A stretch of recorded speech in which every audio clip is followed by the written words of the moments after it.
अब हम स्टार्ट करेंगे सेक्शन 92 और स्टार्ट करेंगे उसके इंग्रेडिएंट से। Act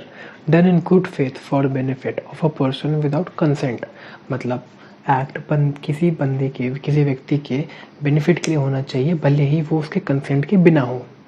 nothing is an offence by reason of any harm which it may cause to a person for whose benefit it is done in good faith, मतलब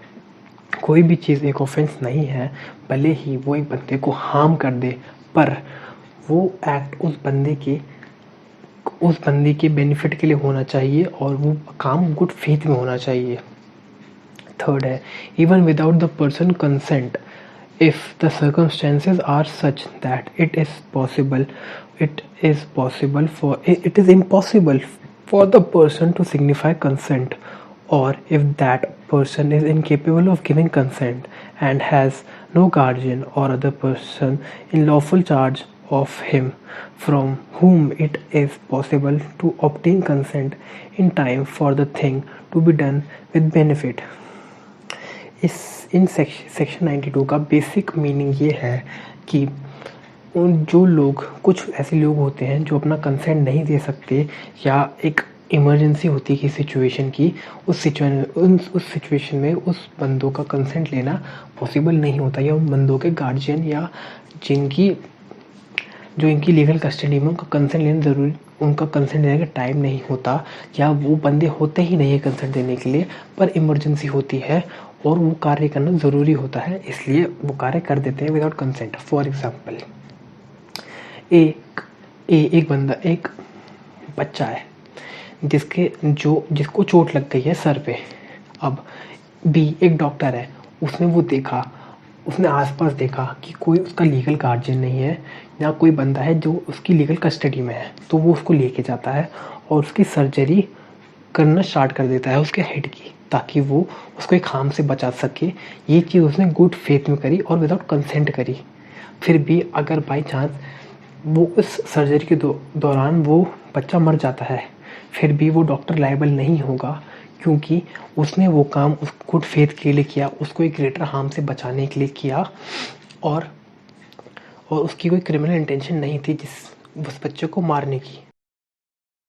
अब इस सेक्शन 92 के कुछ एक्सेप्शंस हैं, वो भी देख लेते हैं। First, that this exception shall not extend to the intentional causing of death or that attempt to cause death, मतलब अगर कोई बंदा इंटेंशनली किसी इंसान की डेथ कॉज करे या अटेम्प्ट टू कॉज डेथ करे, तो तब ये एक्सेप्शन उस पर लागू नहीं होगा। Secondly, that this exception shall not extend to the doing of anything which the person doing it knows to be likely to cause death for any purpose other than the prevention of death or grievous hurt or curing of any grievous disease or infirmity, अगर कोई बंदा सामने वाले के grievous hurt को heal करने के लिए या उसको डेथ कॉज से बचाने के लिए वो एक्ट नहीं कर रहा है, तो ऐसे इन एक्ट के अलावा कोई और एक्ट विदाउट कंसेंट कर रहा है, तो वो एक्ट इस सेक्शन 92 के एक्सेप्शन के अंदर नहीं फॉल करेंगे। Thirdly, that this exception shall not extend to the voluntary causing of hurt or to attempt to cause hurt for any purpose other than the preventing of death or hurt, मतलब अगर कोई बंदा जानबूझकर किसी को hurt करने की कोशिश करे या अटेम्प्ट करे हर्ट करने के लिए, तब भी इस सेक्शन 92 के एक्सेप्शन उस पर लागू नहीं होंगे। Fourthly, that this exception shall not extend to the abetment of any offence to committing of which the offence it would not extend, मतलब कोई बंदा किसी के डायरेक्शन में, मतलब किसी के कहने पर यानी अबेटमेंट पर किसी बंदे को हार्म पहुंचा रहा है या डेथ कॉज कर रहा है, तब भी उस बंदे पे भी सेक्शन 92 के एक्सेप्शंस नहीं लगेंगे, वो क्रिमिनल लायबिलिटी में फॉल होगा वो बंदा। सेक्शन 93 जो कि है communication made in good faith, इसके इंग्रेडिएंट्स देखते हैं। No communication made in good faith is an offense by reason of any harm to the person to whom it is made, if it is made for the benefit of that person, मतलब अगर उस person के किसी person के benefit के लिए कोई चीज़ उससे कम्युनिकेट की जाती है, उसको बताई जाती है गुड फेथ में, तो वो ऑफेंस नहीं है। इसके एग्जांपल देखते हैं इसको बेटर समझने के लिए। A surgeon in good faith communicates to the patient his opinion that he can not live, the patient dies in consequence of the shock. A has committed no offense though he knew it to be likely that the communication might cause the patient death. मतलब एक surgeon है, उसने good faith में अपना opinion communicate किया अपने patient को कि वो बच नहीं पाएगा, तो उसका पेशेंट ये सुन के शॉक में आ गया और उसकी डेथ हो गई। तो जो सर्जन है उसने कोई भी क्राइम कमिट नहीं किया है, क्योंकि उसने वो चीज़ गुड फेथ में कम्युनिकेट करी थी। सेक्शन 94 जो कि है थ्रेट। अब हम उसके इंग्रेडिएंट्स देखेंगे। Except murder and offences against the state punishable with death, nothing is an offence which is done by a person who is compelled to be do it by threat, which at the time of doing it reasonably cause the apprehension that instant death to the person will otherwise be the consequences, provided the person doing the act did not of his own accord or from a reasonable apprehension of harm to himself, short of instant death, place himself in the situation by which he becomes subject to such constraint. मतलब कि इस section का यही मतलब है कि कोई person अगर किसी के थ्रेट में कोई काम करता है और उस काम से की वजह से सामने वाले को या किसी इंसान को कोई हार्म पहुंच जाता है या उसकी डेथ हो जाती है, तो वो बंदा लाइबल नहीं होगा जिसने वो एक्ट किया है, क्योंकि वो एक्ट थ्रेट में कर रहा है, किसी के थ्रेट में आखिर कर रहा है। उसका वो काम करने में कोई कंसेंट, खुद का कंसेंट नहीं है, खुद की सोच नहीं है, खुद का मेंसरिया नहीं है, वो बस किसी और की सोच पे कर रहा है, तो उस पर कोई भी क्रिमिनल लाइबिलिटी जनरेट नहीं होती है, वो जनरल एक्सेप्शन के थ्रू बच जाएगा।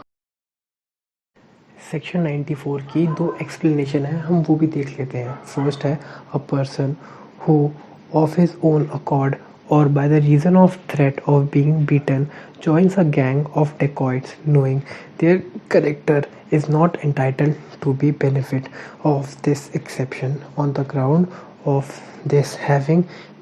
been compiled by the associates to do anything that is an offense by law. Explanation second, a person seized by a gang of dacoits and forced by threat of instant death do a thing which is not an offense by law. For example, a smith compelled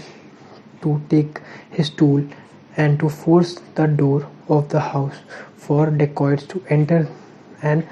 plundered it is entitled to benefit of his exceptions. Section 95 जो कि है slight harm. अब हम इसके ingredients देखेंगे। Nothing is an offence by reason that it causes, it is intended to cause or that it is known to be likely to cause any harm if the harm is so slight that no person of an ordinary sense and temper would compile of such harm. इस section 95 का basic meaning यही है कि अगर किसी बंदे से किसी पर या किसी को स्लाइट हार्म पहुंचाया जाता है, तो मतलब गलती से स्लाइट हार्म पहुंचाया गया या पहुंचा दिया, और उस स्लाइट हार्म से सामने वाले को, जो भी एक ऑर्डिनरी सेंस का बनता है, उसको कोई हार्म नहीं पहुंचा, उसकी सेंसेस को या उसकी बॉडी को, तो वो इंसान सेक्शन 95 में जनरल एक्सेप्शन के थ्रू क्रिमिनल लायबिलिटी से बच जाएगा। इस सेक्शन का मेन मोटिव यही है कि जो लोग जिनसे गलती से किसी पे स्लाइट हार्म पहुंच जाता है, उन लोगों को प्रोटेक्ट कर ले,